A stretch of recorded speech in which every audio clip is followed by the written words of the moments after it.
Bismillahirrahmanirrahim. Assalamualaikum warahmatullahi wabarakatuh.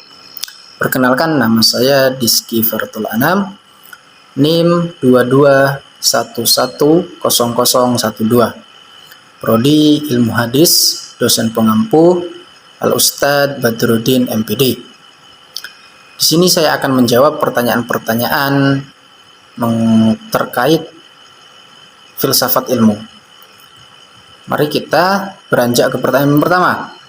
Pertanyaan pertama yaitu jelaskan secara singkat histori sejarah filsafat ilmu dan ruang lingkup kajian filsafat ilmu. Menurut goresan sejarah, para filosof meyakini bahwa ilmu filsafat muncul pertama kali di bumi Yunani oleh para ilmuwannya. Adapun siapa kali pertama yang mencetus ilmu ini, sayangnya masih belum jelas. Namun, di antara para ilmuwan yang masyhur hingga kini di dalam dunia filsafat adalah Plato dan Socrates. Menariknya, semakin ke sini, ilmu-ilmu filsafat mengalami perkembangan yang sangat pesat.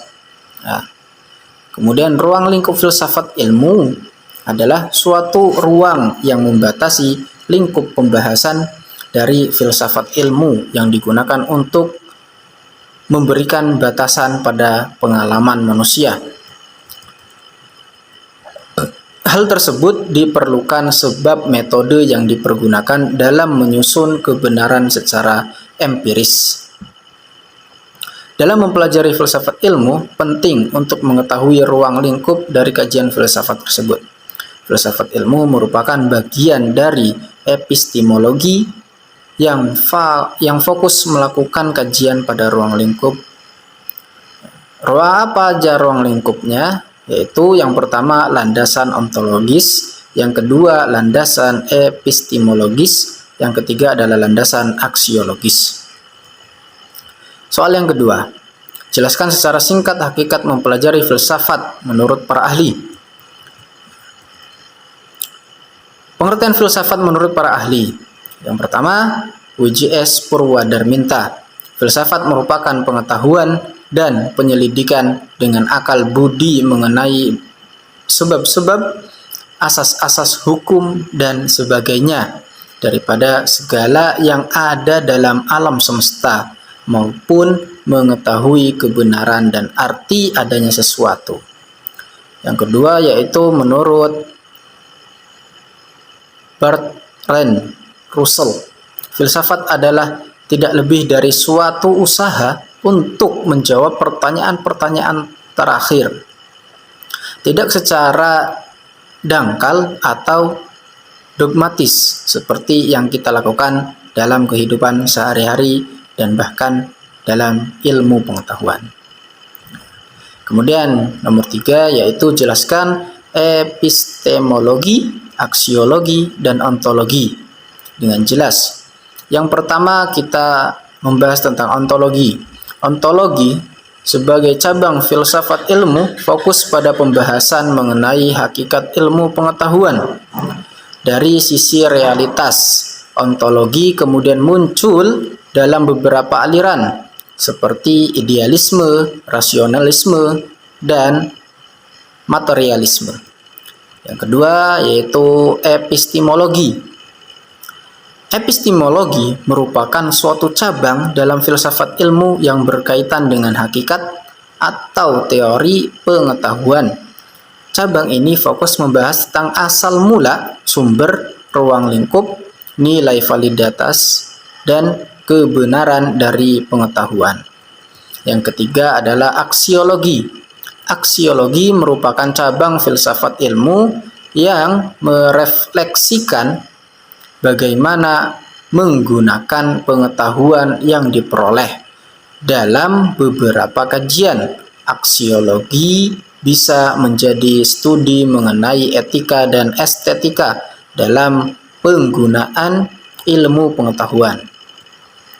Soal yang nomor 4 adalah bagaimana metode berpikir ilmiah yang saudara ketahui.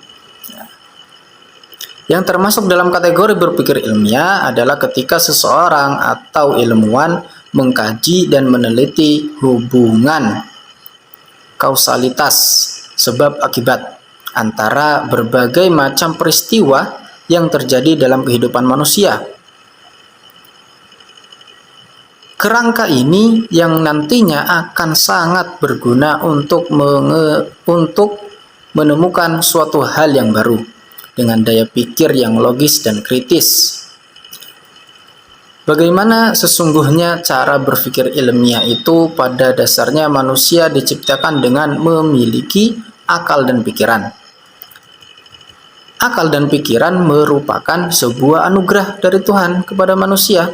Dengan akal manusia mampu membangun peradaban, membangun rumah, gedung, jalan, dan daya cipta lainnya yang dibuat oleh manusia di dunia.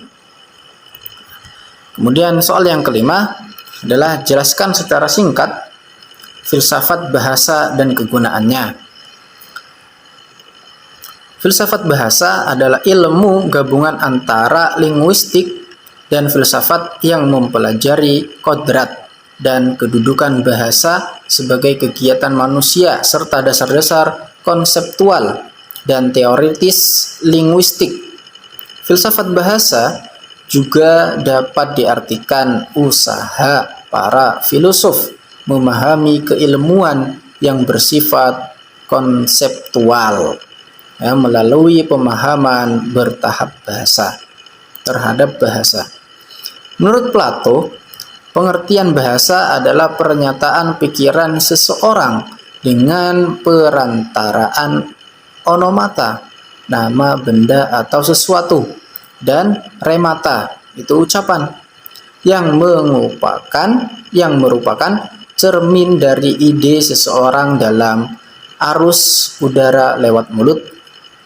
Secara umum, ada 3 fungsi utama bahasa dalam kehidupan berbangsa dan bernegara. Mengacu pada pengertian bahasa, berikut ini adalah beberapa fungsi bahasa tersebut. Yang pertama, bahasa sebagai alat berkomunikasi. Ini salah satu yang paling penting dari bahasa, fungsi bahasa, yaitu sebagai alat berkomunikasi. Yang kedua, sebagai alat pemersatu suatu bangsa. Contoh, di Indonesia, andaikan tidak ada bahasa resmi ataupun bahasa Indonesia ini, maka tidak akan bisa mengenal satu sama yang lain antar suku. Tidak ada pemersatu. Maka orang Jawa ngomong sama orang Jawa, Sunda sama orang Sunda sendiri. Yang ketiga yaitu sebagai identitas suatu suku atau bangsa.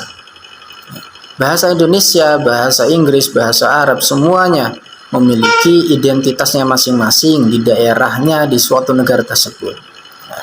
Sesuai dengan pengertian bahasa dan beberapa fungsinya tadi, terdapat banyak manfaat.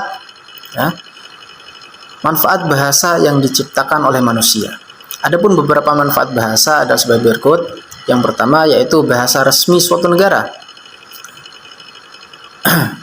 Manfaat yang pertama yaitu bahasa resmi suatu negara. Ya, seperti apa yang saya omongkan tadi, kalau tidak ada yang namanya bahasa resmi di suatu negara, maka negara itu tidak akan pernah bersatu. Yang kedua, pengantar dalam dunia pendidikan. Nah, contoh di Indonesia, semua pendidikan dari TK sampai jenjang perkuliahan, semuanya menggunakan bahasa Indonesia.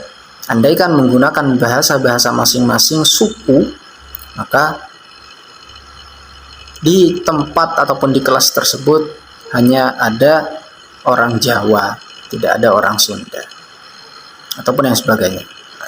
Yang ketiga yaitu alat pengembangan kebudayaan dan ilmu pengetahuan. Itu adalah salah satu manfaat dari bahasa. Mungkin ini saja yang bisa dapat saya sampaikan. Semoga jawaban apa yang sudah saya jawab itu terpuaskan. Terima kasih. Alhamdulillahirabbil alamin. Kafaratul majlis. Subhanaka Allahumma wa bihamdika asyhadu an la ilaha illa anta astaghfiruka wa atubu ilaik. Sekian, terima kasih. Wassalamualaikum warahmatullahi wabarakatuh.